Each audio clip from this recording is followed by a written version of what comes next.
I was standing in front of the refrigerator when I heard the scream. "Don't even think about touching that food. My husband's family is coming for dinner." I froze. The block of cheddar cheese was still in my hand. I looked back and saw my daughter, Caroline, standing in the kitchen doorway. Her arms were crossed, her gaze was hard. Her mouth was pressed into a thin line I did not recognize. I had filled that refrigerator just hours before. I had spent almost $200 of my own money. I had carried the heavy bags from the car into the kitchen at 69 years old, with my knees that creak every time I climb the stairs, with my back that aches every morning when I get up. But I did not say any of that. I just looked at her, and I waited for her to explain, for her to tell me it was a joke, for her to laugh and hug me like she did when she was a little girl. But she did not. If my wife said so, that's how it is. The voice came from the hallway. It was Julian, my son-in-law, the man my daughter chose to share her life with, tall, always well-dressed, always with that smile that never reaches his eyes. He walked over and put his hand on Caroline's shoulder, a possessive gesture like marking territory. I was still holding the cheese. "Mom, you heard me. I need you to not touch anything in the refrigerator. Anything. My in-laws will be here in 2 hours and I cannot just serve them anything. This is important to me." His in-laws, her husband's family. More important than me. More important than the woman who gave birth to her, who fed her when she was a baby, who stayed up 1,000 nights when she had a fever, who sold her own jewelry to pay for her college. "I understand, honey." That was the only thing I said, because something inside me broke in that moment. It was not a loud break. There was no explosion or shouting. It was silent, like when a dry branch snaps, an almost imperceptible crack, but final. I put the cheese back in the refrigerator. I closed the door slowly. I wiped my hands on my apron, and I smiled. I smiled because in that moment, I understood something. I understood that my daughter no longer saw me as her mother. She saw me as an obstacle, as someone who was in the way, as someone to get rid of, and I smiled. Because I decided that if they were going to treat me this way, then I would also make my own decisions. "I'm going to my room. Enjoy your dinner." I walked toward the stairs. I felt their eyes on my back, but I did not turn around. I climbed each step with my back straight, with my head held high, even though inside everything was trembling. I got to my room and closed the door. I sat on the edge of the bed, the same bed where I slept with my husband, Arthur, for 30 years, where I cried when he died 10 years ago, where I was left alone, completely alone, until Caroline convinced me to come live with her. "This is your home too, Mom. You'll always have a place with us." That is what she told me 2 years ago, when I sold my small house to help her with the down payment on this one, when I put all my money into this property that was supposedly for both of us, for the family, to have a place to be together. Lies. It was all lies. I got up and walked to the window. From there I could see the backyard, the roses that I planted myself, the small lemon tree I planted when I moved in, the pots of herbs I tend to every morning. I did all of that, with my hands, with my effort. Downstairs, I heard laughter, music, the doorbell. The in-laws had arrived. I heard Caroline greet them with that sweet voice she no longer used with me. I heard Julian offer them drinks. I heard the clatter of plates, the tinkling of glasses, and I was upstairs, in my room, like a child being punished, as if I had done something wrong. But my only crime was buying the food they were now enjoying. I sat in my chair by the window, the one I brought from my old house, the only piece of furniture Caroline allowed me to keep. Everything else, we sold or gave away, because according to her, this house had its own style, and my old things did not match. I took my cell phone out of my pocket. I looked at it for a moment. I thought about calling my sister Ruth, telling her what had happened. But what was I going to say? That my own daughter had forbidden me from eating in my own house? It would sound ridiculous. It would sound like I was exaggerating, like I was some dramatic old woman looking for attention. I put the phone away, and I just sat there, staring out the window, watching the sky grow dark. Hours passed. I heard when the in-laws left. I heard when Caroline and Julian went up to their room. I heard when everything fell silent. Then I went downstairs, carefully, without making a sound. The house was dark, except for the small light over the stove. I walked to the kitchen. I saw the dirty dishes piled in the sink, the glasses with traces of wine, the leftovers on the table, my food, the food that I bought, that I paid for, and of which I had not had a single bite. I opened the refrigerator. I looked for something to eat, but it was almost empty. They had eaten almost everything. There were just some leftovers in plastic containers. I took one. It was rice. Cold. I ate it just like that, standing in front of the open refrigerator, with the light illuminating my tired face, and as I ate that cold leftover rice, I understood something else. I understood that this was not new. This had been happening little by little, so slowly that I did not notice. Like the frog in gradually heating water, who does not jump because it does not perceive the danger until it is too late. The small slights, the comments, the looks, it had all been part of a plan. To push me into a corner, to make me feel like I was in the way, that I was a burden, that I should be grateful just to have a roof over my head. But that roof was also mine. I put $50,000 down to buy it, everything I had saved, everything my husband and I had scraped together for years. I gave it to Caroline, because I trusted her, because she was my daughter, because I thought she would take care of me like I had taken care of her. I closed the refrigerator. I washed the empty container. I put it away. I cleaned up every trace that I had been there, like a ghost, like someone who does not have the right to exist in her own home. I went back to my room. I lay down. But I could not sleep. I was thinking all night, remembering, putting the pieces together. The last 6 months had been strange. Caroline would ask me to sign papers that were supposedly from the bank, refinancing, paperwork, boring things I did not really understand. And I signed, because I trusted, because she was my daughter. But now I wondered what exactly I had signed. What were those documents? Why was Caroline always in such a hurry? Why could I never read them carefully? I got up before dawn. I left my room without making a sound. I went downstairs to the living room. I looked in the desk where Caroline keeps the important papers, but it was locked. I looked for the key in the obvious places, but I could not find it. So I went to my room and got my box of personal documents. I looked for the original deed to the house, the document that proved I put my money in here, that this house was also mine. It was not there. The deed was not where I had left it. I looked through every paper, in every folder. Nothing. It had disappeared. And in that moment, I knew with total certainty. I had been robbed. My own daughter had robbed me. Not just of my dignity, not just of my peace, but of my money, my future, my security. I sat on the floor of my room, with all my papers scattered around me, and I did not cry. I did not scream. I did not make a scene, because I understood that crying would not give me anything back. That screaming would only make me look like a crazy old woman, that no one would believe me if I started making accusations without proof. So I decided something else. I decided I was going to be smart. I was going to investigate. I was going to get back what was mine, but silently, without anyone realizing, without warning them that I had already discovered their betrayal. I put all my papers back. I washed my face. I combed my hair. I got dressed just like any other day. And when Caroline came downstairs for breakfast, I was already in the kitchen making coffee. "Good morning, Mom." "Good morning, honey. Did you sleep well?" "Yes, very well, thanks."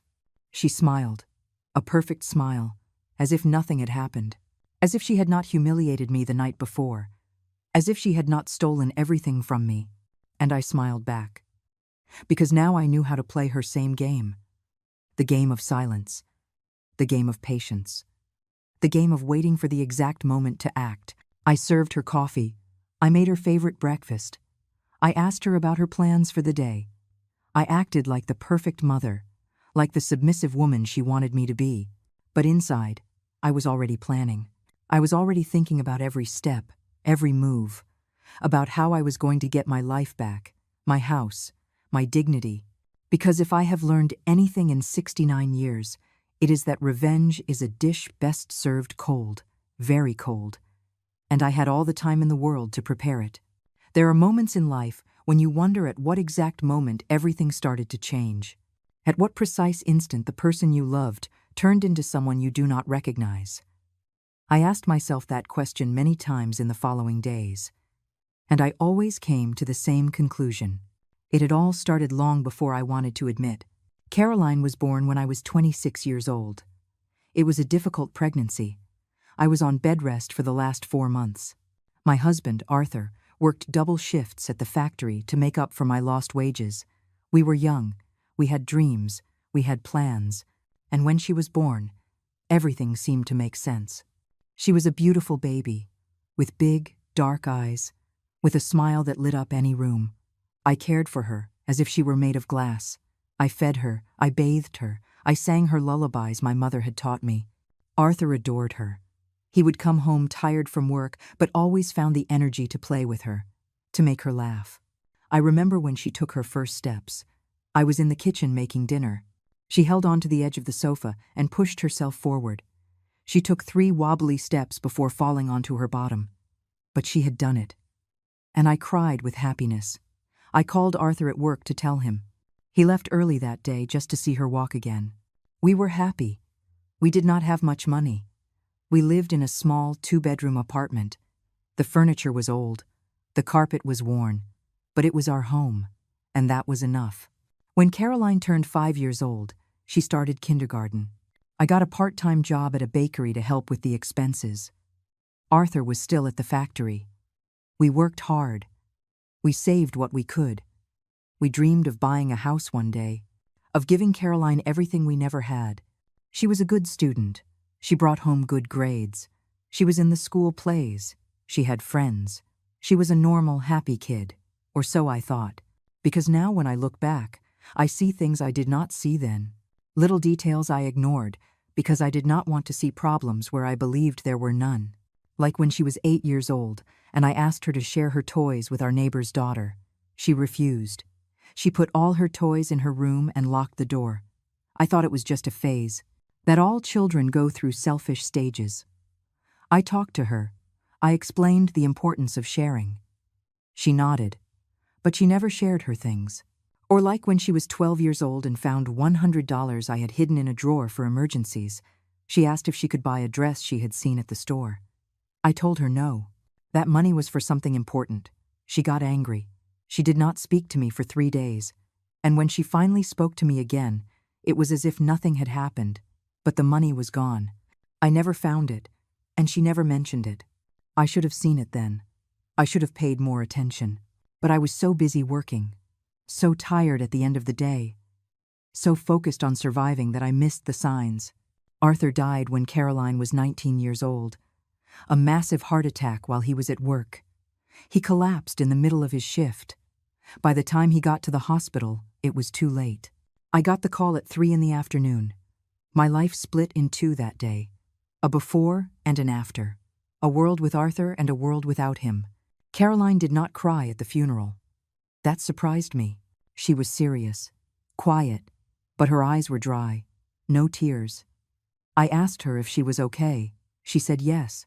She was just processing it all, that she would cry later. But I never saw her cry for her father.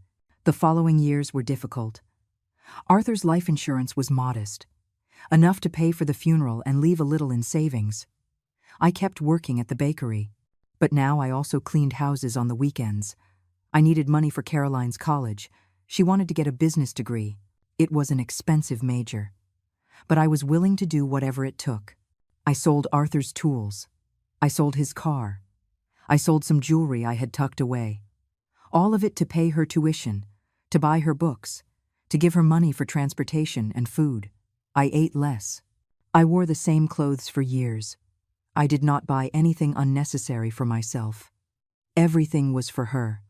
Everything. During college, Caroline only came home when she needed money.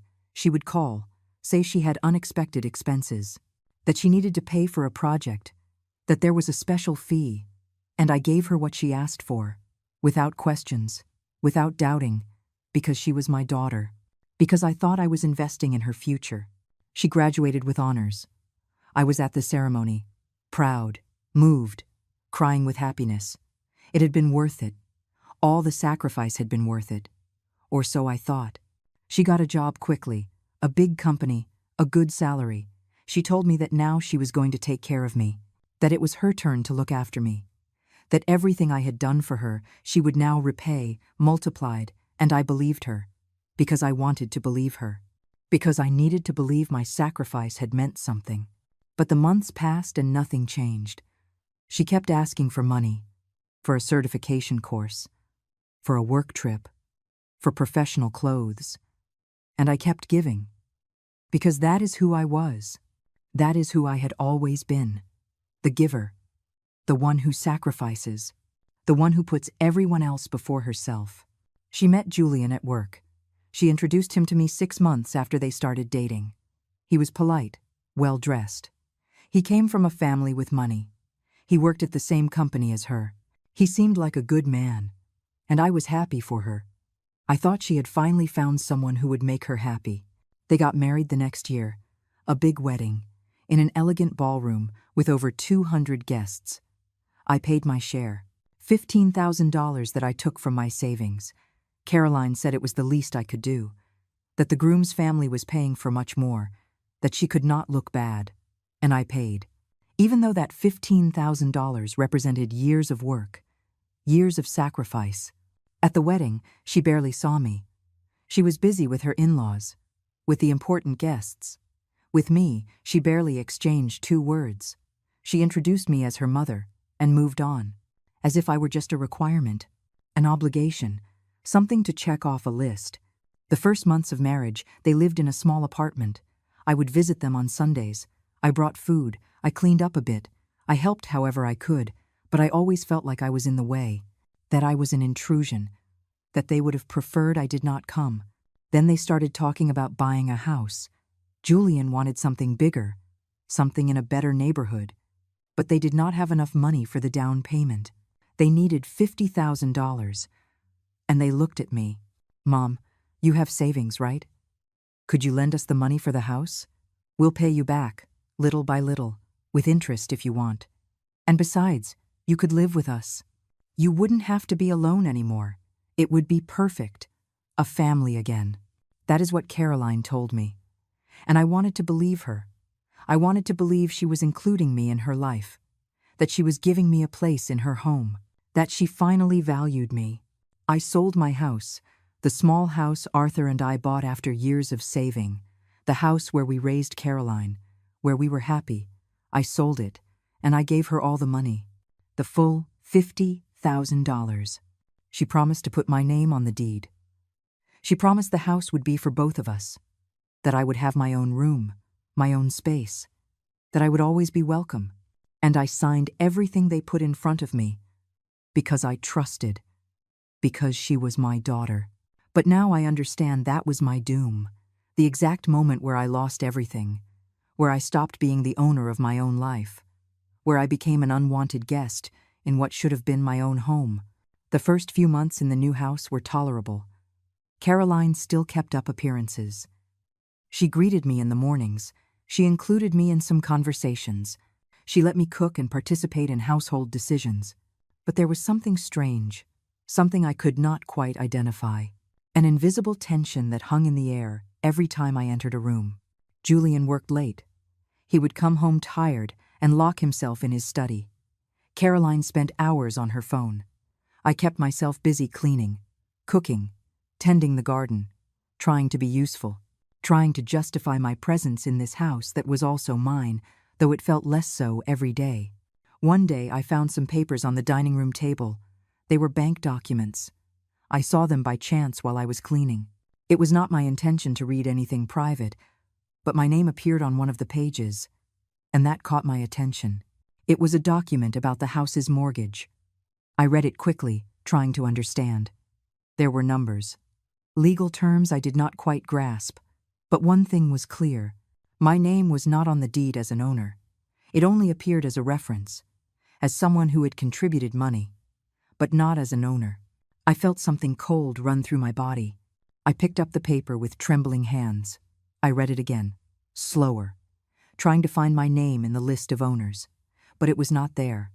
Only Caroline Herrera and Julian Reyes. No one else. I heard footsteps on the stairs. I quickly put the paper back where it was and continued cleaning. Caroline entered the living room.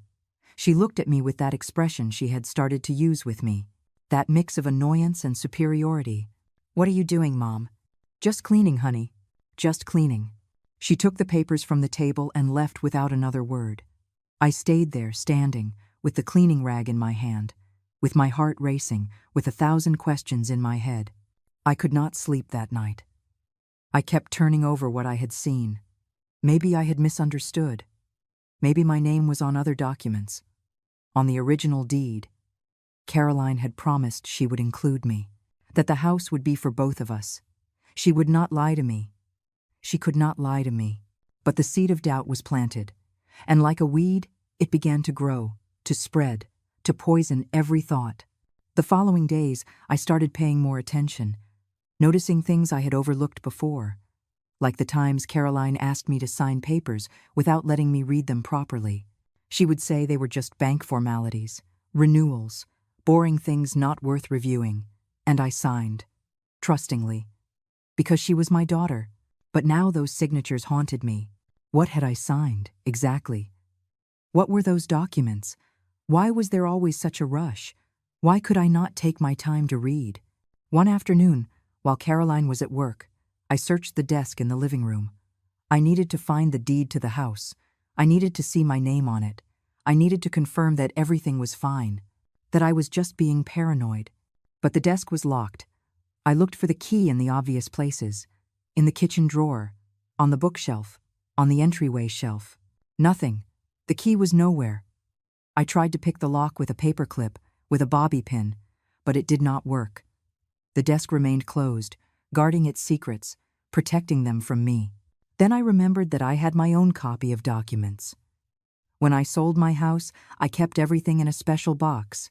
Important papers, my marriage certificate with Arthur, his death certificate, payment receipts, and, supposedly, the deed to this house, the proof that I had put my money here. I went up to my room. I pulled the box out from under my bed. I opened it with shaking hands. I searched through all the papers. I checked every document, every folder, every envelope. The deed was not there. It simply was not where I had left it. In its place was a receipt, a confirmation that I had transferred $50,000 to Caroline's account, but nothing else. No document proving my ownership of the house. I sat on the floor, with all the papers scattered around me, trying to remember. When was the last time I saw that deed? Where had I put it? Who else had access to my room? And then I understood. Caroline had a key to my room. I had given it to her myself, so she could come in to clean when I was not there, so she could use the bathroom if hers was occupied. I never thought she would use it to steal from me. But now it was obvious. She had come in. She had gone through my things. She had taken the only document that protected me, and she had destroyed it, or hidden it, or whatever she did with it. I put all the papers back in the box. I closed it. I hid it in a different place, in the back of my closet, behind old boxes, where no one would think to look. That night, Caroline came home late from work. She was carrying a bag from an expensive store. New clothes, shoes, things that cost hundreds of dollars. I watched her unpack everything in her room, tearing off tags, trying things on in front of the mirror, happy, carefree. And I thought about my $50,000, about how that money represented years of my life, years of work, of sacrifice, of getting up early and going to bed late, of eating little to save more, of buying nothing for myself, of living with the bare minimum, all to have security, to have something of my own, to not be a burden to anyone. And now that money was paying for her expensive clothes, her comfortable life, her big house, while I had nothing, Just a room they could take away from me whenever they wanted. Just a place at a table where I was less and less welcome. I went down to the kitchen to make myself some tea. I needed to calm my nerves. I needed to think clearly. I put water on to heat. I got out my favorite mug, the one I brought from my old house. A simple white ceramic mug with hand-painted flowers. Arthur gave it to me on our first anniversary. I was waiting for the water to boil when Julian came into the kitchen. He looked at me in that way he had started to, as if I were something in his way, as if my very presence bothered him. "Eleanor, I need to talk to you." I turned to him. I waited for him to continue. "Caroline and I have been thinking. This house is very expensive to maintain. The utilities, the property taxes, everything is going up. And, well, you live here, but you don't contribute anything. You eat our food, you use our electricity, our water, it all comes out of our pocket." His words hit me like buckets of cold water. Me, who had just filled the refrigerator with $200. Me, who cleaned the entire house, who cooked, who tended the garden, who did everything I could to not be a burden. But I did not say any of that. I just looked at him, waiting for him to finish. "So, we think it would be fair if you paid something. A monthly rent, not much, just $500. To help with the expenses, it's really the minimum. Any room in this neighborhood costs double that. $500. To live in the house I helped buy, in the house where I put all my money, in the house that was supposedly also mine. Of course, Julian, I'll think about it." "There's not much to think about, Eleanor. It starts next month. Caroline will give you the details." He poured himself a glass of water, drank it slowly, watching me, as if waiting for me to say something, to protest, to refuse. But I remained silent, motionless, with my empty mug in my hands. When he left, I turned off the stove. I did not want tea anymore. I did not want anything. I just wanted to go to my room, to lock myself in, to process everything that was happening. I went up the stairs. Each step felt heavier than the last. I entered my room. I closed the door. I sat on my bed. And for the first time in a long time, I let the tears come. I cried silently, with my face in my hands, my body shaking. I cried for my naivety, for my stupidity, for having trusted so much, for having given everything without protecting myself, for having believed that a mother's love was enough. But after a while, the tears dried up, and something else took their place. Something cold, something hard, something I did not know I had inside me. Rage, but not the hot rage that makes you scream, the cold rage that makes you think, the rage that plans, that waits, that acts at the precise moment. I got up. I washed my face. I looked at myself in the mirror. I saw a 69-year-old woman, tired, wrinkled, with gray hair, but with eyes wide open, with determination. I was not going to stand by and do nothing. I was not going to let them rob me like this. I was not going to let them treat me like garbage. I had given too much. I had sacrificed too much. And now it was time to get back what was mine. The following days were strange. I kept doing everything as usual. I got up early. I made breakfast. I cleaned the house. I tended the garden. But something inside me had changed. I no longer did it with love. I did it with strategy. Every movement was calculated. Every word measured. Every smile fake. Caroline did not notice anything. Or maybe she did not care. She went on with her life, with her job, with her outings, with her shopping. She treated me like a piece of furniture, something that was there but deserved no attention, and I let her think that, because it suited me, because I needed them to lower their guard. I started to observe everything more carefully, their schedules, their routines. When did they leave? When did they come back? Where did they keep important things? What conversations did they have when they thought I was not listening? One morning, while I was cleaning the living room, I found Caroline's phone on the sofa. She had forgotten it when she rushed off to work. I looked at it for a moment. I knew her password. I had seen her type it in hundreds of times.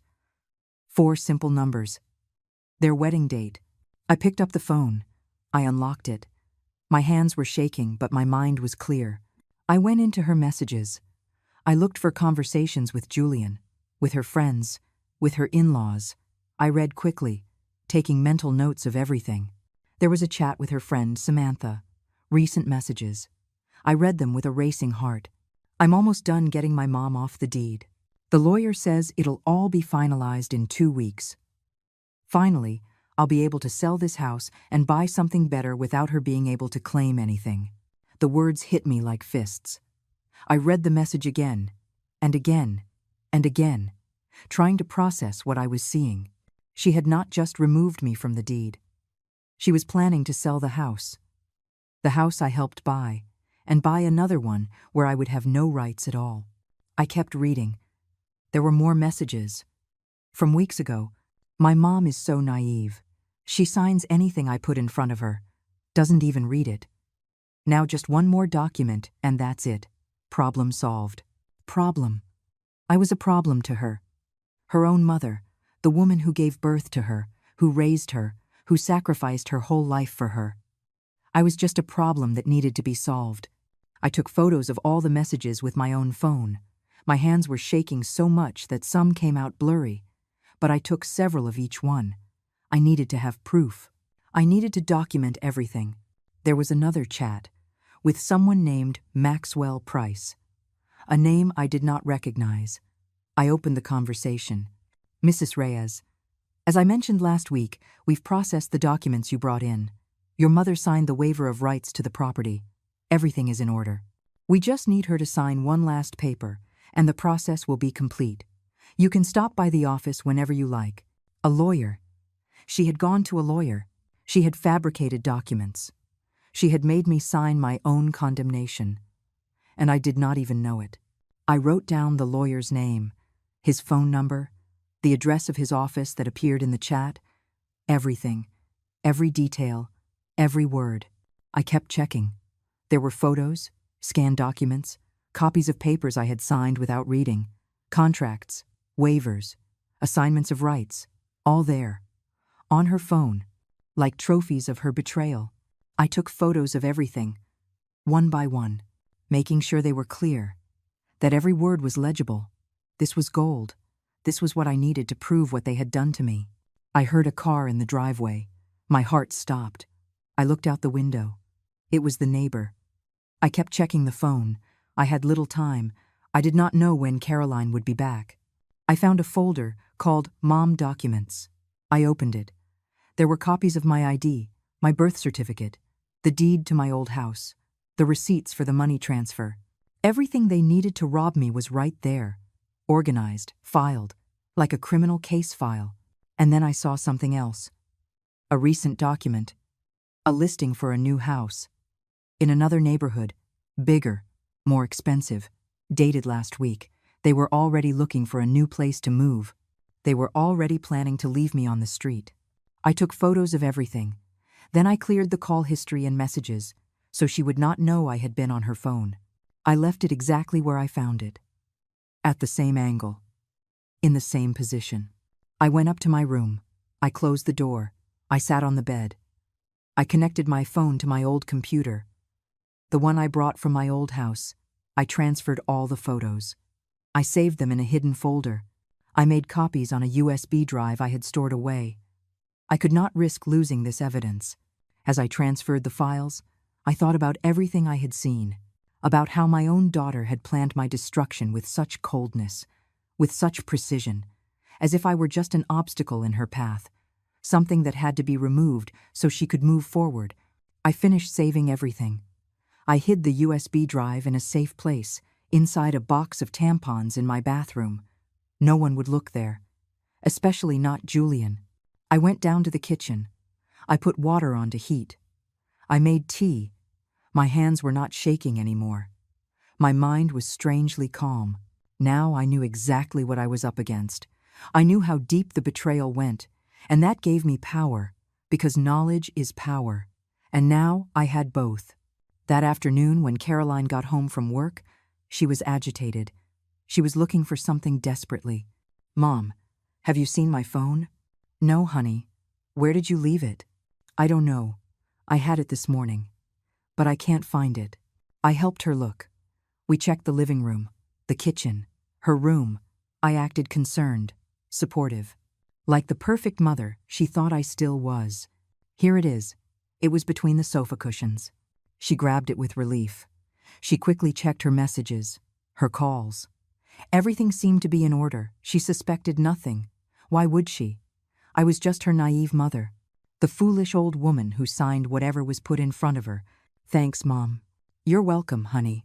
She went to her room. I stayed in the living room, staring out the window, watching the sky grow dark. But I did not feel lost anymore. I did not feel like a victim. Now I knew exactly what to do. I spent the next few days researching.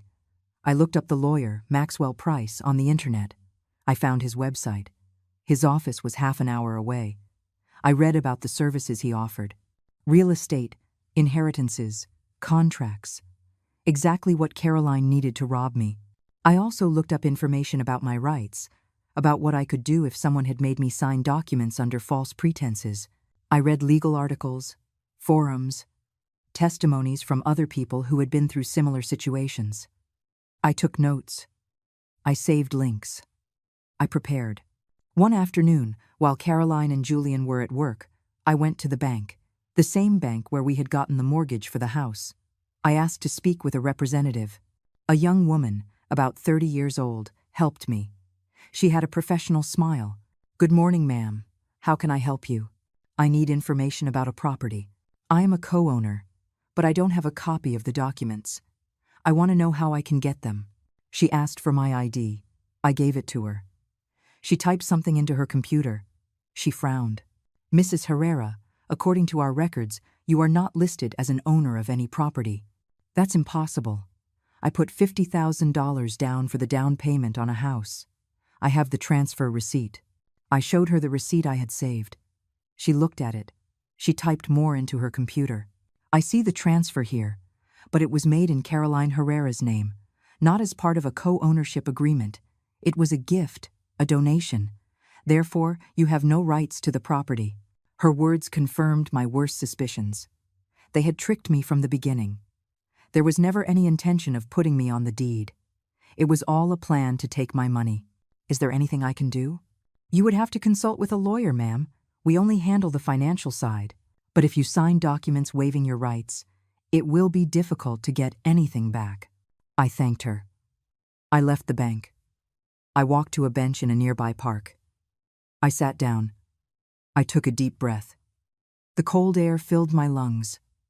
It cleared my mind. Now I knew 3 things for certain. First, I had been legally robbed. Second, I had proof of the conspiracy. Third, I needed a lawyer, a good one who was not on Caroline's side. I took out my phone. I searched for lawyers specializing in family fraud. I found several. I read reviews. I compared prices. I wrote down numbers. I would call the next day, because I was not alone in this anymore. Now I had information. I had proof. I had a plan. I walked back home, slowly, thinking about every step, every move. Caroline and Julian were not home yet. The house was empty, silent, like a stage waiting for the play to begin. And I was ready to act, ready to get back what was mine, ready to teach them that they had underestimated the wrong person. The next day, I waited for Caroline and Julian to leave for work. I got dressed with care. I chose my best clothes, a simple but presentable dress. I combed my hair. I put on a little makeup. I wanted to look respectable, trustworthy, like someone who should be believed. I grabbed my purse. I packed all the evidence I had collected, the printed photos, the receipts, the USB drive with all the information from Caroline's phone. Everything organized in a folder. I left the house and walked to the bus stop. The trip downtown took 40 minutes. I stared out the window the whole way, watching the streets pass by, the buildings, the people busy with their lives. And I thought about how my life had come to this point, how I had gone from having my own house to begging for justice. The lawyer's office I had found was in an old building. I climbed the stairs to the 3rd floor. My knees protested with every step, but I kept going. Because this was important. because this was my future. I knocked on the door. A secretary greeted me. I explained that I needed an urgent legal consultation. She had me wait in a small room. There were old magazines on a table, cheap paintings on the walls. But the place looked clean, organized, professional. After 20 minutes, they called me. I entered an office where a man of about 50 years old was waiting for me. Graying hair, glasses, a simple suit. He motioned for me to sit down. "Mrs. Herrera, I'm Gregory Hayes. Tell me what brings you here." And I told him everything. From the beginning. How I sold my house. How I gave the $50,000. How they promised to put me on the deed. How they made me sign papers without reading them. How I discovered the betrayal. As I spoke, I took out all the documents, the photos, the proof. He listened in silence, taking notes, reviewing every paper I showed him. His expression was serious, focused. He did not interrupt me once. He let me pour out everything I had been holding in. When I finished, there was a long silence. He continued to review the documents, especially the photos of Caroline's messages. He read them several times. Then he looked at me. "Mrs. Herrera, this is fraud, breach of trust, possibly forgery of documents. Your daughter and son-in-law could face serious criminal charges. I just want my money back, or my rights to the house. Whatever is fair. I understand, but I need to be honest with you. This is going to be difficult. You signed documents waiving your rights. Even if you did it without fully understanding what you were signing, the fact is, your signature is there. That complicates things. But I have proof they deceived me. The messages, the conversations, it's all there. Yes, and that is good. Very good. This shows intent to defraud, premeditation. That helps us. We can file a lawsuit for fraud and nullification of documents. But I need you to understand that this can take time. Months. Maybe a year or more." My hopes sank a little. A year. Could I survive another year in that house? Enduring the contempt, the humiliation, paying rent for something that should be mine. How much will all this cost? My fee is $400 an hour. For a case like this, we're talking about approximately $20,000 in total. Maybe more, depending on how complicated it gets. $20,000. I did not have it. I barely had $5,000 saved, the last of what I had left from a lifetime of work. He must have seen my expression because he added, "I can do something for you, Mrs. Herrera. I can work with a $5,000 retainer, and the rest will settle when we win the case, when you get your money back. But I need to be clear, if we lose, you would still have to pay my full fee." It was a risk. But what choice did I have? Stay silent and lose everything? Or fight and maybe get something back? I accept. What do you need me to do? First, I need you to sign a contract with me. Then, we are going to request copies of all documents related to the property from the Public Records Office. We'll ask for certified copies of everything your daughter submitted, and we will prepare a formal complaint. How long does that take? About 1 month to gather everything. Then we file the suit. Your daughter and son-in-law will be served. They will have to respond. That is when things will get interesting. They'll know it was me. They'll know I sued them. Yes, there's no way around that. But Mrs. Herrera, you have the right to defend yourself, to fight for what is yours. Don't let fear stop you now." He was right. I had already come this far. I had already discovered the truth. I had the proof. I could not turn back now. I signed the contract. I gave him a check for $5,000. Almost everything I had in the bank. He gave me a copy of everything. He explained the next steps. He told me he would keep me informed of every development. I left his office feeling strange, scared, but also relieved. I had finally done something. I had finally taken action. I was no longer just a victim waiting for things to get better. Now I was a fighter. I made the trip back home in silence, thinking about what was to come, about how they would react when they received the lawsuit, what they would say, what they would do. I got home before them. I changed my clothes. I put all my documents in their secret hiding place. I started making dinner as if nothing had happened. as if it had been a normal day.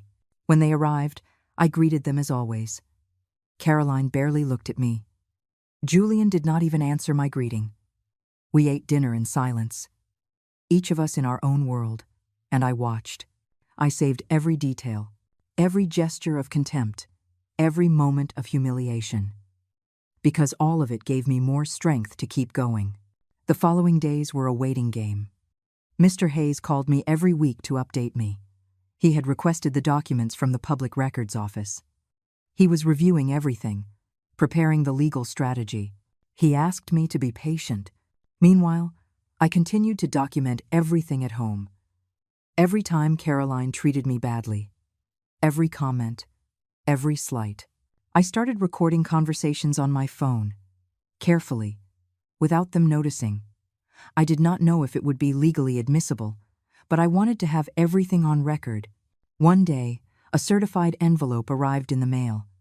It was from the Public Records Office, documents the lawyer had requested. I grabbed it before anyone else saw it. I hid it in my room. That night, I opened it with trembling hands. Inside were copies of everything, the deed to the house with only Caroline's and Julian's names, the documents I had signed, waiving rights I did not even know I had. It was all there, in black and white, the proof of my naivety, of my stupidity, of how they had used me. But there was also something else, inconsistencies, dates that did not match up, signatures that looked different. The lawyer had marked several points with sticky notes. This is useful. We can use this. Possible forgery. I felt a spark of hope. Maybe there was a chance. Maybe I could win this. 3 more weeks passed. Mr. Hayes summoned me to his office. When I arrived, he had everything prepared on his desk. A pile of organized papers, legal documents, the lawsuit ready. Mrs. Herrera, we're ready. I'm filing the lawsuit tomorrow. In 2 or 3 days, your daughter and son-in-law will be served. I want you to be prepared for their reaction. It's not going to be pleasant. I know. I'm ready. I also need to warn you. It's possible they will try to intimidate you, to pressure you to drop the suit, to threaten to kick you out of the house. If that happens, you call me immediately. We have legal options to protect you. I thanked him. I left his office with a mix of fear and determination. In 2 days, everything would explode. In 2 days, there would be no turning back. I barely slept that night. I thought about all the possibilities, all the ways this could go wrong, but I also thought about justice, about getting my dignity back, about showing them they could not just rob me and get away with it. The lawyer filed the suit on a Friday. He called to confirm. It's done, Mrs. Herrera. Now we just wait. The weekend was endless. Every time the doorbell rang, my heart hammered, but nothing happened. Caroline and Julian went on with their normal lives, oblivious to what was coming. On Monday morning, the mailman arrived. He rang the bell. I opened the door. He was holding 2 certified envelopes, one for Caroline Reyes, one for Julian Reyes, lawsuit for fraud and nullification of documents. I signed for them. I took the envelopes. I looked at them for a long moment. This was it, the point of no return. I could hide them, throw them away, pretend they never arrived. Or I could leave them where Caroline would find them, and face the consequences. I left them on the dining room table, in a visible spot, where they could not be missed, and I went up to my room, to wait, to brace myself for the storm that was about to hit. Caroline got home from work at 6 in the evening. I heard her open the door. I heard her footsteps in the entryway, and then I heard the silence, that heavy silence that comes right before the explosion. "Mom, get down here, now." Her voice sounded different, tense, furious, but there was something else too, fear maybe, or panic. I got up from my bed. I took a deep breath, and I walked down the stairs. She was standing in the living room, the open envelope in one hand, the lawsuit papers in the other. Her face was red. Her eyes were blazing with rage. Julian was next to her, holding his own envelope, staring at me with pure hatred. "What is this? What the hell is this, Mom?" She spoke each word slowly, as if trying to control herself, as if she was about to snap. It's a lawsuit. For fraud. For stealing my money and my rights to this house. Stealing. We didn't steal anything from you. You gave us that money. You signed all the documents. Everything was legal. You tricked me. You made me sign things without telling me what they were. You promised me this house would be mine too. And you lied to me. You're crazy. You're completely insane, old woman. Nobody forced you to do anything. You wanted to help. And now you pull this. I have proof, Caroline. Messages. Conversations. Everything where you plan to sell this house and leave me on the street. Where you tell your friends I'm a problem. That you're getting me off the deed. Her face changed. The color drained from it for a moment. She looked at me with something that might have been fear, but she quickly disguised it with more rage. You went through my phone? You went through my private things? That's an invasion of privacy, Mom. That's a crime. And stealing from your mother isn't? Deceiving her? Making her sign false documents? Taking everything she has? That's fine, according to you? Julian stepped forward. His face was hard, threatening. He stood very close to me, trying to intimidate me with his height. Listen to me, Eleanor. You are going to drop this lawsuit right now, or you are out of this house today, tonight, with nothing. We'll see where you live then. We'll see who takes you in. I'm not going anywhere. This house is also mine. I put my money into it, and I'm going to fight until I get it back. Your money. That money was a gift. A helping hand. Nobody forced you to give it. And now you come back demanding it like we're thieves. You are so ungrateful. After everything we've done for you. What you've done for me? You have me paying rent in my own house. You forbid me from eating the food I buy. You treat me like garbage. That's what you've done for me. Caroline laughed. A bitter, humorless laugh. You know what, Mom? Do whatever you want. Sue us. Fight all you want. But I'm warning you, you won't win. We have better lawyers than you. We have money. We have time. And in the end, when you lose, you'll be left with nothing. No house. No money. No dignity. I don't have any dignity left. You two took it from me. But I'm going to get everything else back. Even if it's the last thing I do. Go to your room. I don't want to look at you. You make me sick. Her words hurt, but I did not show it. I kept my face serious, my back straight, and I climbed the stairs without looking back. That night, I heard them call the lawyer Maxwell Price. I heard fragments of the conversation through the walls. They were scared, worried. The lawyer was telling them something they did not like. I heard Caroline scream. I heard Julian curse. I stayed awake late, listening, mentally documenting everything. This was only the beginning. I knew they would try something else, something worse, and I had to be ready. The following days were tense. Caroline and Julian barely spoke to me. When they did, it was to insult me, to remind me I was ungrateful, a traitor, a bad mother. But while they were attacking me, I noticed something interesting. Caroline kept posting on her social media, photos at expensive restaurants, at spas, in clothing stores, smiling, posing, acting as if her life was perfect, buying peace for my soul. Sometimes you have to distance yourself from negativity to be able to shine. That was one of her posts. With a photo of her drinking wine in a fancy place, 120 likes. Comments from her friends telling her how strong she was, how inspiring, how brave. And I thought about the irony, about how the negativity she mentioned was me, her mother, the woman who sacrificed everything for her. Now, I was negativity to be distanced from, but I kept watching. I kept taking screenshots of every post, every comment, every display of her luxury life, paid for with my money. One evening, while they were out, Mr. Hayes called. Mrs. Herrera, I have news. Your daughter's lawyer filed a response to our suit.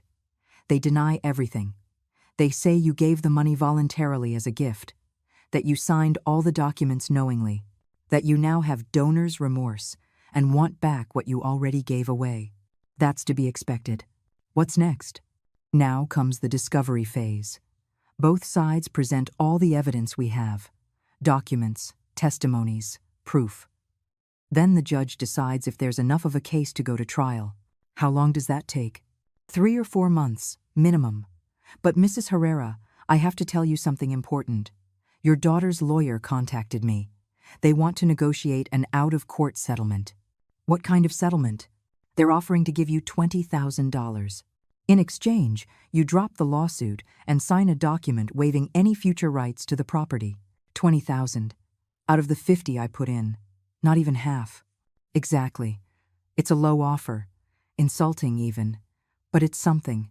And it would avoid years of litigation, of stress, of legal fees. No, I don't accept. I want everything I'm owed. Or my rights to the house. I'm not settling for less. I understand. I just wanted you to know the offer was on the table. But if you want to keep going, we'll keep going. We'll fight this to the end. That's what I want. To the end. I hung up, feeling strong, determined. They thought they could buy my silence with crumbs. That they could offer me a fraction of what they stole, and I would gratefully accept. But they were wrong. That night at dinner, Caroline mentioned the agreement. Casually. As if it were a normal conversation. Mom, our lawyer spoke to yours. We offered you $20,000 to end all this. You should take it. It's for the best. I'm not taking it. I want what I'm owed. You're not owed anything, Mom. We already told you. That money was a gift. But we're being generous. We're offering you something you're not even entitled to. Then why are you offering it? If you're so sure I have no right to anything. She fell silent. Julian stepped in. Because we want to end this circus. Because it's embarrassing. Because you're making a fool of yourself. Take the money and go. Find a place to live. And leave us alone. I'm not leaving. And I'm not accepting less than I deserve. Caroline threw her fork down on her plate. The noise echoed in the silence. You're impossible. You're stubborn and selfish. You've been this way your whole life. Always thinking only of yourself. You never cared about anyone else. Her words took my breath away. How could she say that? How could she twist everything that way? Me who sacrificed my whole life. Who gave everything. Who never asked for anything in return. And now I was selfish for wanting back what they stole from me. I did not answer. I got up from the table. I put my plate away. And I went up to my room. Because I knew if I stayed, I would say things I might regret. Things that could be used against me. The following weeks were more of the same. Them trying to pressure me. Trying to get me to drop the suit. Threatening to kick me out. To cut off services. To make my life impossible. And all the while, Caroline was on social media, posting about her perfect life, about how she had learned to set boundaries, to protect her peace, to walk away from toxic people. I've learned that I don't owe anyone anything. Not even family. My mental health comes first. And if that means cutting ties, then they get cut. No guilt, no regrets. That post got 200 likes. Her friends commented how proud they were of her, how strong she was, how mature, and I wondered if they knew the truth. If they knew the toxic person she was talking about was her mother, the woman who gave her life. But I kept going. I kept gathering evidence. I kept working with my lawyer. I kept preparing for what was to come, because I knew this was not over, that the worst was yet to come. And I was right. 3 months after filing the suit, the date for the first hearing arrived. Mr. Hayes had prepared me for this moment. He explained what to expect, how to behave, what to say and what not to say. But nothing could truly prepare me for how it felt to see my own daughter sitting on the other side of the courtroom. I arrived early. I wore my best clothes, a simple suit I had bought years ago for Arthur's funeral. I combed my hair carefully. I wanted to look respectable, dignified, like someone telling the truth. Caroline arrived with Julian and their lawyer, Maxwell Price. She wore an expensive dress, designer shoes, perfect makeup. She looked successful, professional, like the victim of a problematic mother. Exactly the image she wanted to project. She did not look at me when she entered. Not once.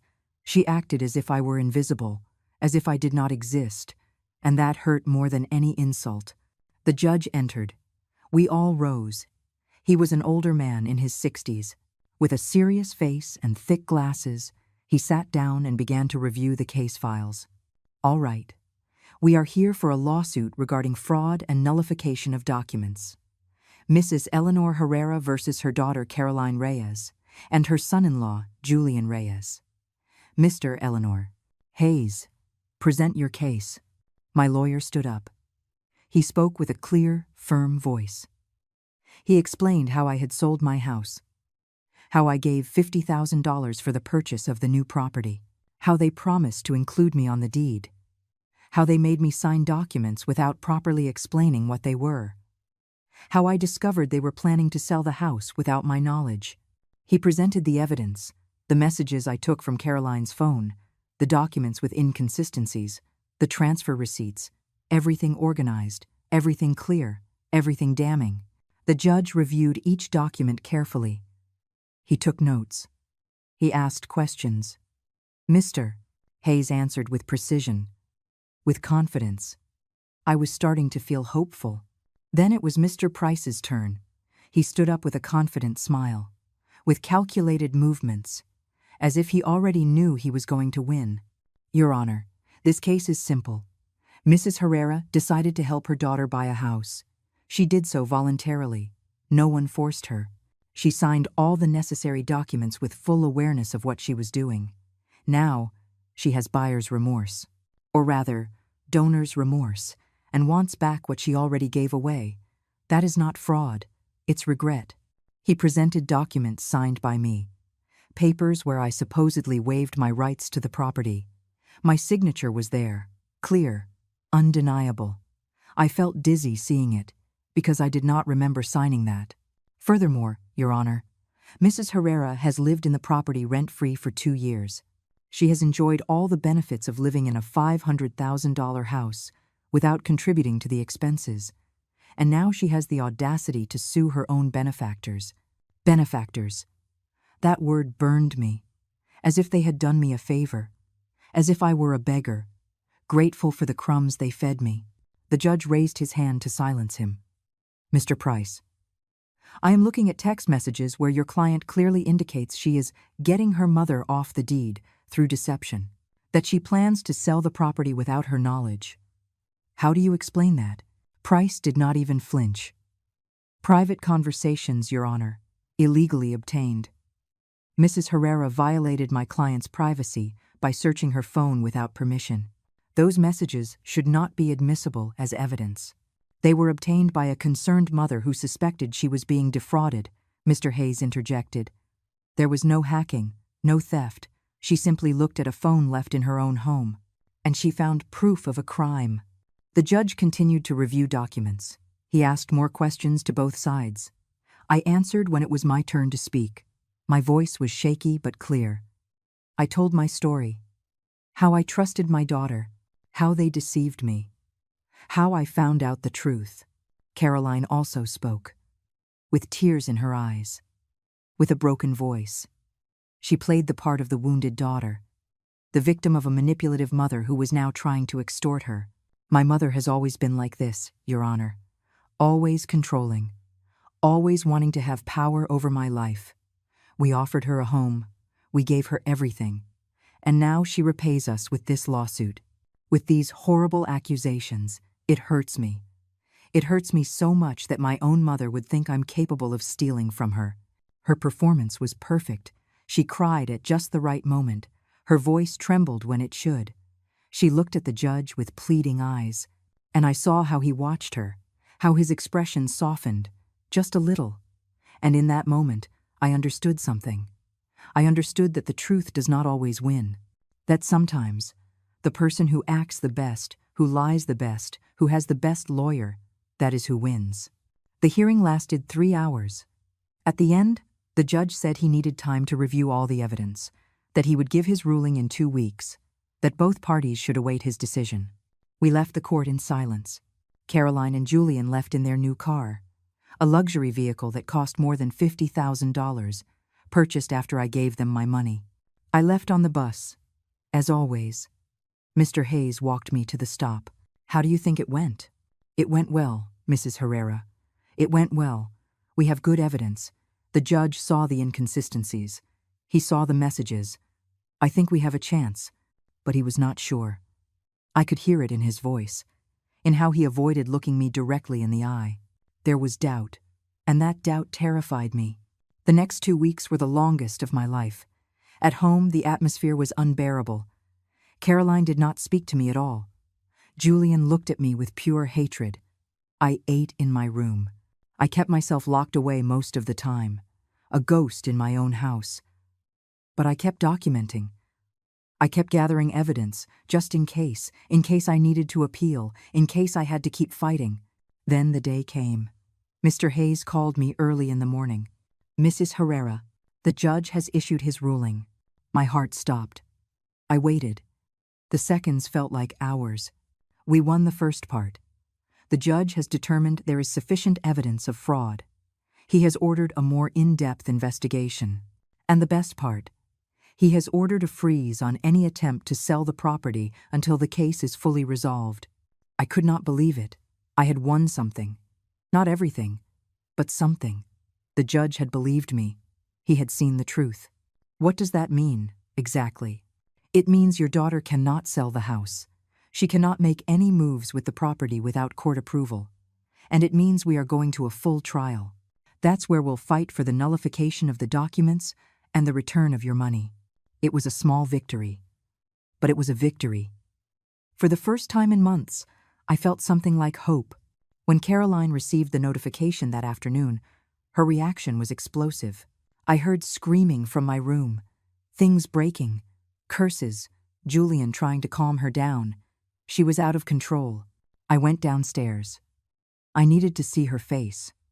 I needed to see the moment she realized she was not going to get away with this so easily. She was in the living room, papers scattered everywhere, her face red, her fists clenched. "This is your fault. This is all your fault. Now we can't sell. We can't do anything with this house because of you. It's my house too. I put my money into it, and I'm not going to let you sell it without getting back what's mine. I hate you. I hate you so much. I wish you had never come to live here. I wish you had stayed in your old house and left us in peace. I was in my house. You convinced me to sell it. You asked me for the money. You promised me this would be my home, too. And you lied to me. So don't you dare tell me this is my fault. Get out. Get out now. I don't want you here. I'm not leaving. The judge ordered that you can't touch this property. That includes kicking me out. So I'm staying. And I'm going to stay until this is resolved." I went up the stairs before she could answer. I went into my room. I locked the door, and for the first time in months, I allowed myself to smile. I had landed the first real blow. I had shown that I was not going to give up, that I was not going to let them walk all over me. And even though there was still a long way to go, even though the fight was just beginning, I had won this battle. And that was enough for now. Enough to keep going, enough to keep fighting, enough to believe that maybe, just maybe, justice existed. I sat on my bed. I took out my phone, and I sent a message to Mr. Hayes. "Thank you for believing me, for fighting for me, for not giving up." His reply came quickly. "Don't you give up, Mrs. Herrera. We're just getting started, and we are going to win." And I believed him, because I had no other choice, because I had come too far to turn back, because my dignity, my future, my life, it all depended on this, and I was not going to fail. Not now. Not after everything that had happened. Not after finding the strength I never knew I had. This was my fight, and I was going to win it, whatever it took. The following months were a quiet war. Caroline and Julian could not kick me out because of the judge's order. They could not sell the house. They were trapped with me as much as I was trapped with them, and it drove them crazy. They started with small, petty tactics, like not buying the things I used, my favorite coffee, my brand of bread. They said if I wanted those things, I had to pay for them myself, and I did, without complaining, without giving them the satisfaction of seeing me upset. They cut off the internet to my room. They said it was to save money, but theirs kept working perfectly. I went to the public library to use the computers when I needed to. I adapted. They changed the locks on some areas of the house, the basement, the garage, the study, as if marking territory, as if telling me, "You don't belong here." And I let them, because those small battles did not matter. The big war was not over yet. But while they played those childish games, I kept gathering evidence, documenting everything, every act of hostility, every attempt to make my life impossible. Everything was recorded. Everything was useful.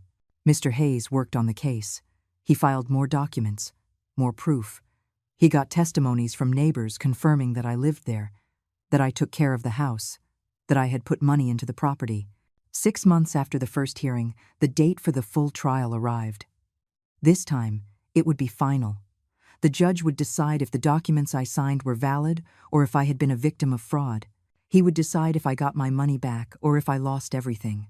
I could not sleep the night before. I just stared at the ceiling, thinking about all the possibilities. What would I do if I won?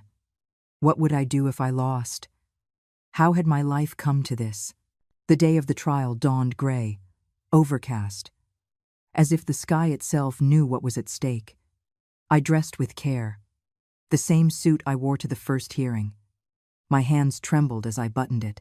The courtroom was fuller this time. There were more people, more witnesses. The case had drawn attention. A mother suing her daughter, a story of family betrayal, the kind of thing people find morbidly fascinating. Caroline arrived with a full team. Her lawyer, Mr. Price, 2 legal assistants, Julian and his parents, all dressed impeccably, all projecting success, power, money, trying to intimidate with their presence. I arrived alone with Mr. Hayes, but I did not feel small, not this time, because I knew I had the truth on my side, and that was worth more than all their money. The trial lasted 2 full days. Each side presented its arguments, its witnesses, its evidence. Mr. Price brought in experts who analyzed my signature, who said it was authentic on all the documents, that I had signed knowingly. But Mr. Hayes brought his own experts, handwriting experts who found inconsistencies, small differences in some signatures, different pressure in the strokes, slightly different angles, enough to create reasonable doubt. I took the stand. I told my full story, with a firm voice, without crying, without being dramatic, just the simple, painful truth, how I trusted my daughter, how they promised to include me in the property, how I discovered they had lied. Mr. Price cross-examined me harshly, trying to make me look like a liar, like a manipulative mother looking for money. He asked why I did not read the documents before signing. Why did I trust so much? Why was I regretting it now? I don't regret trusting. I regret trusting the wrong people. A mother shouldn't have to read the fine print when her daughter asks for help. A mother should be able to trust that her own daughter isn't going to rob her. My answer hung in the silence of the room. I saw a few members of the jury nod slightly. I saw the judge make a note of my words. Then it was Caroline's turn. She took the stand in her expensive dress, her perfect makeup, her rehearsed performance. She cried. She said she loved me, that she never wanted to hurt me, that it was all a misunderstanding. I just wanted to help my mom, Your Honor, offer her a home, but she is very controlling. She wants to have power over everything. She signed those documents freely, and now that things didn't go the way she wanted, she's punishing us with this lawsuit. Her voice broke in all the right places. Her tears fell when they were supposed to. It was a masterful performance, and I saw how some in the room were moved, how they looked at her with sympathy. But then Mr. Hayes did something brilliant. He projected the messages Caroline had sent onto a large screen, the conversations where she planned to get me off the deed, where she called me a problem, where she bragged about how easy it was to trick me. "Miss Reyes, can you explain these messages?" This one says, and I quote, "My mom is so naive. She signs anything I put in front of her." Those are your words, are they not? Caroline's face changed. The color drained away. She looked to her lawyer for help, but Mr. Price could only object, saying the messages were obtained illegally. The judge had already admitted the evidence. It was too late to stop it. I was angry. I was frustrated. I didn't mean it literally, but you wrote it. You thought it. And more importantly, you executed it.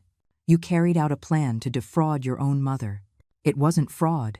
It was a gift that she now wants back. A gift that you planned to secure through deception. A gift that you planned to remove your mother from, without her knowledge, in order to sell the property. That, Miss Reyes, is not a gift. That is theft. Caroline did not know what to say. She just sat there, staring at her lawyer, searching for the right words, but she could not find them, because there were no words that could explain what she had done. The trial continued. More witnesses, more documents, more arguments from both sides. But I knew the crucial moment had passed. When Caroline could not explain those messages, when she was exposed in front of everyone, the judge called a recess to deliberate. 3 hours that felt like 3 years. I waited on a bench outside the courtroom. Mr. Hayes tried to calm me, to give me hope, but I was beyond hope. I was in a place of acceptance, ready for whatever came. Finally, they called us back in. We all took our places. The judge entered. His expression was serious, unreadable. I have reviewed all the evidence presented by both parties. I have heard the testimonies. I have analyzed the documents, and I have reached a conclusion. The silence in the room was absolute. No one breathed. No one moved. I find that there is sufficient evidence of fraud, that Mrs. Eleanor Herrera was deceived by false promises into turning over her money, that she signed documents without a full understanding of their implications, and that there was a deliberate intent to exclude her from the rights to the property she helped purchase. My heart began to beat faster. Mr. Hayes squeezed my hand. Therefore, I order the following. The documents signed by Mrs. Herrera waiving her rights are null and void. Mrs. Herrera is entitled to a 50% right to the property, or, alternatively, a full reimbursement of the $50,000 she contributed, plus accrued interest, which amounts to another $15,000, for a total of $65,000. I had won. After months of fighting, of humiliation, of doubt, I had won. Justice did exist, after all. Furthermore, I order that Miss Caroline Reyes and Mr. Julian Reyes pay Mrs. Eleanor Herrera's legal costs, and I am imposing a $10,000 fine for intentional fraud against a vulnerable family member. I heard a choked gasp behind me. It was Caroline. Her face had lost all color. Julian was holding her arm. They both looked destroyed. The parties have 30 days to comply with this order, or we will proceed to seize your assets. Case closed. The gavel strike echoed like thunder, and with that sound, it was all over. I had won. I had gotten my dignity back, my money, my life. I walked out of the court with my head held high. Mr. Hayes was congratulating me, hugging me, celebrating the victory. But I felt strangely empty. Because yes, I had won money. I had won justice. But I had lost my daughter, and that loss hurt more than all the money in the world. The 30 days the judge gave them to pay passed in unbearable tension. Caroline and Julian had to take out a loan, sell their new car, empty their savings accounts. Altogether the $75,000, $65,000 for me, and $10,000 for the state fine. I kept living in the house during that time. But it was different now. Now I had the power. Now they had to treat me carefully, because the judge had made it clear that any act of hostility could result in more sanctions. We did not talk. We passed each other in the hallways like ghosts, each in our own world, waiting for this nightmare to end. Though for each of us, the nightmare meant something different. The day I received the check was strange. There was no ceremony, no words. Mr. Price came personally. He handed me the check, $75,000, more than I had lost. I took it with hands that no longer trembled, that no longer doubted. Thank you, Mr. Price. He just nodded. He looked tired, defeated, as if this battle had cost him more than just time and effort. When he left, I looked at the check for a long time. This piece of paper represented my victory, my justice, but it also represented the definitive end of my relationship with my daughter. Because after this, there was no going back.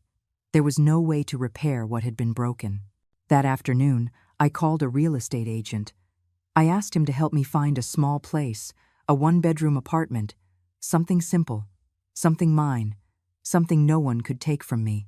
In 2 weeks, I found the perfect place. An apartment in an old but well-maintained building. It had a small kitchen, a full bathroom, a living room with a big window that let in the Sunday, and a tiny balcony that fit 2 flower pots. It cost $250,000. I bought it with cash, no mortgage, no debt, completely mine, in my name, with a deed that I reviewed line by line with my own lawyer before I signed. On moving day, I hired 2 men to help me. I did not have much: my clothes, my books, my photos, the box of important documents, the plants from the balcony that I had cared for years, the ceramic mug Arthur gave me. That was it. Caroline did not come out of her room when I left. There was no goodbye, no last hug, no words of reconciliation. Just silence. A heavy silence that said more than 1,000 words.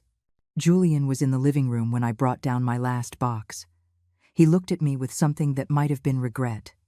Or maybe it was just relief that I was finally leaving. Eleanor, I'm sorry.